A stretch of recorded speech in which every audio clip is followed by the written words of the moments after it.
नमस्कार, मैं पूनम शर्मा और आप देख रहे हैं टीएन न्यूज 24 आवाज जुर्म के खिलाफ। तो चलिए देखते हैं आज की खबर में क्या कुछ है खास। देश का उपराष्ट्रपति बनने के बाद सीपी राधाकृष्णन पहली बार जब आगरा पहुंचे तो ताजनगरी वासियों ने उनका अभूतपूर्व स्वागत किया। उपराष्ट्रपति आगरा में एकलव्य स्पोर्ट्स स्टेडियम में चल रहे तीसरे सांसद खेल महोत्सव में शामिल होने पहुंचे थे। जैसे ही उनकी स्टेडियम में एंट्री हुई, पूरे स्टेडियम में एक नई ऊर्जा का संचार हो गया और मंच पर पहुंचने पर आगरा के सांसद और केंद्र सरकार में राज्य मंत्री प्रोफेसर एसपी सिंह बघेल, सांसद फतेहपुर सीकरी राजकुमार चाहर, राज्यसभा सांसद नवीन जैन, कैबिनेट मंत्री योगेंद्र उपाध्याय और महानगर अध्यक्ष राजकुमार गुप्ता सहित सभी ने उनके गर्मजोशी के साथ अगवानी की। इस मौके पर विभिन्न खेलों में प्रतिभा कर रहे खिलाड़ियों ने अपनी बहुमुखी प्रतिभा का प्रदर्शन कर सभी की तालियां बटोरी। इस कार्यक्रम के दौरान बोलते हुए उपराष्ट्रपति सीपी राधाकृष्णन ने कहा कि खेलों का हमारे जीवन में विशेष महत्व है और इससे किसी भी व्यक्ति की न केवल प्रतिभा में निखार आता है बल्कि शारीरिक रूप से मजबूत बनाने में भी खेलों का बड़ा योगदान है। उन्होंने खिलाड़ियों का उत्साह बढ़ाते हुए कहा कि जीवन में अनुशासन को सदैव बनाए रखें, वो हमेशा आपको आगे बढ़ाने का काम करेगा। उन्होंने आगे कहा कि देश के प्रधानमंत्री नरेंद्र मोदी ने आत्मनिर्भर भारत के निर्माण का जो सपना देखा है वो शारीरिक रूप से सशक्त, मानसिक रूप से दृढ़ और सामाजिक रूप से जिम्मेदार नागरिकों के निर्माण का आह्वान करता है। कार्यक्रम में बोलते हुए केंद्रीय राज्य मंत्री प्रोफेसर एसपी सिंह बघेल ने कहा कि एक जमाना था जब कहते थे कि पढ़ोगे लिखोगे तो बनोगे नवाब, लेकिन अब उल्टा हो गया। अब खेल के क्षेत्र में मेहनत करने वाले देश और दुनिया में नाम रोशन कर रहे हैं। कार्यक्रम में भारत के उपराष्ट्रपति सीपी राधाकृष्णन ने विजेता खिलाड़ियों को पुरस्कार प्रदान कर सभी का उत्साह बढ़ाया और देश का नाम रोशन करने की प्रेरणा दी। कार्यक्रम के दौरान वीवीआईपी मूवमेंट के चलते सुरक्षा के कड़े इंतजाम देखने को मिले। इस मौके पर मंच पर डॉक्टर सलोनी बघेल, डॉक्टर पार्थ बघेल, दिगंबर सिंह धांकरे, नवीन गौतम, गौरव शर्मा आदि ने व्यवस्थाएं संभाली, जबकि स्टेडियम में बड़ी संख्या में राजनीतिक, सामाजिक और खेलकूद क्षेत्र के लोगों की उपस्थिति रही। सभी ने बच्चों को शुभकामनाएं दी और उनके उज्जवल भविष्य की कामना की।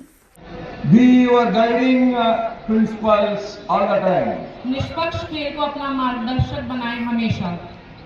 Let discipline be your strength.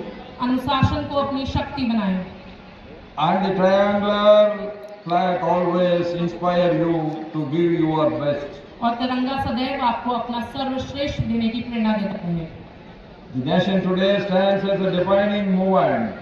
आज हमारा राष्ट्र एक निर्णायक दौर से गुजर रहा है। With the world's largest youth population, India's future depends on how well we channel the energy, creativity and the determination of our young people. विश्व की सबसे बड़ी युवा आबादी के साथ भारत का भविष्य इस बात पर निर्भर करता है कि हम युवाओं की ऊर्जा, रचनात्मकता और संकल्प को कितनी प्रभावी दिशा दे पाते हैं। Sports provide a powerful platform to do so. खेल इस दिशा में एक सशक्त माध्यम प्रदान करते हैं।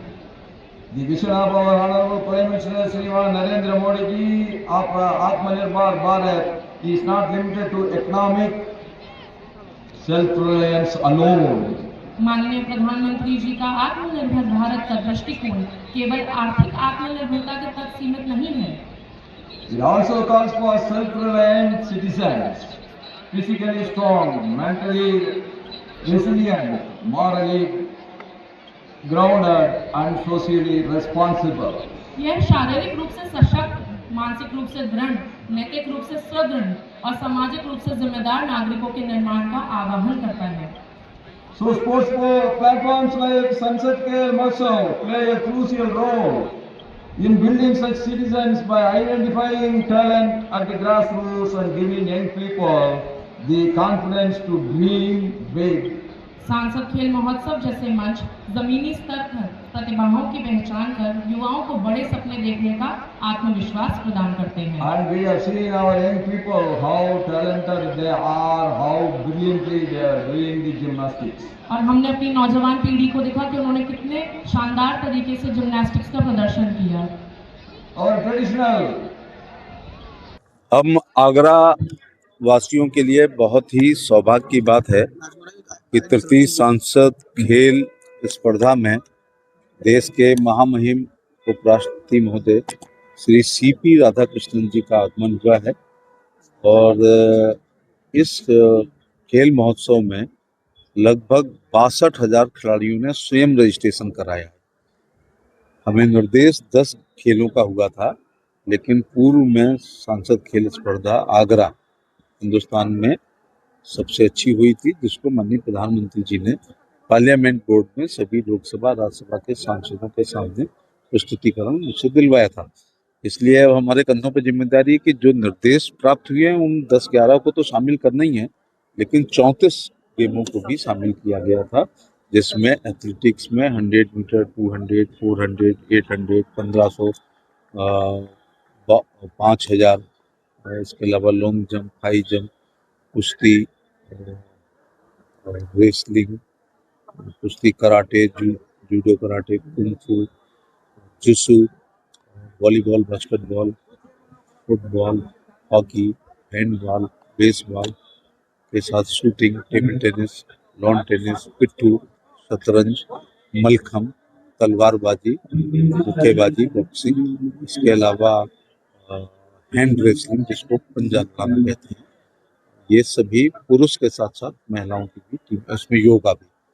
तो आज हमें राष्ट्रपति द्वारा सभी कप्तानों को पुरस्कृत किया गया और इससे जो प्रधानमंत्री जी ने इच्छा जाहिर की थी 4 साल पहले, इच्छा जाहिर की थी, अब इस बार मैंडेटरी था, लेकिन हम लोगों ने जब प्रधानमंत्री ने इच्छा जाहिर की थी तभी बहुत भव्य लेवल पे किया। और ये आगरा खेल महोत्सव है, लेकिन इसमें 3000 खिलाड़ी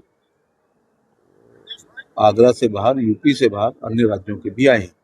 इसमें खासतौर से तमिलनाडु, आंध्र, केरला, कर्नाटक, तेलंगाना, महाराष्ट्र, यूपी, एमपी, बिहार, राजस्थान और मणिपुर, 4 खिलाड़ी नेपाल से भी भाग लेने के लिए आए हुए हैं। तो ये धीरे धीरे सांसद खेल महोत्सव आगरा के स्थान पर ये ओपन है। और ये मेरी अपनी राय है कि खिलाड़ी को क्षेत्र में वो सरकारी आयोजन होना चाहिए, नॉर्थ जोन, साउथ जोन और ईस्ट और वेस्ट, लेकिन मैं तो किसी खिलाड़ी को खेलने से नहीं रोक सकता। और ये सारे इवेंट इसलिए किए हैं कि कई बच्चे केवल एक इवेंट करते हैं और उसमें प्रतियोगिता ना हो तो डिसअपॉइंट होते हैं। इनके कैरियर में इस तरह के आयोजन कितना महत्वपूर्ण हो जाते हैं? यहीं पर ग्राउंड में पुलिस के कांस्टेबल, सब inspectors, army, air force, navy, IPS और पीपीएस के बैजेस गड़े हुए हैं, क्योंकि माननीय प्रधानमंत्री के नेतृत्व में खेल पॉलिसी बन गई है। और उत्तर प्रदेश के मुख्यमंत्री का धन्यवाद देना चाहूँगा कि अभी राजकुमार पाल जो हॉकी मैन थे उनको डिप्टी एसपी बनाया है। दीप्ति शर्मा को पिछली बार रनर अप होने पे डिप्टी एसपी बना दिया और रिंकू सिंह ने बीएस से ऑप्ट किया है, वरना उनको भी डिप्टी एसपी बनाते कहाँ। और यही लोग एक दिन आईजी बनेंगे, एसपी, डीआईजी, आईजी बनाना ही पड़ेगा। तो कहाँ सिविल कितना टफ है, पीसीएस कितना टफ है, लेकिन खेल के द्वारा भी डायरेक्ट गैजेटेड अफसर बनाया जा रहा है, ये प्रभाव पड़ेगा।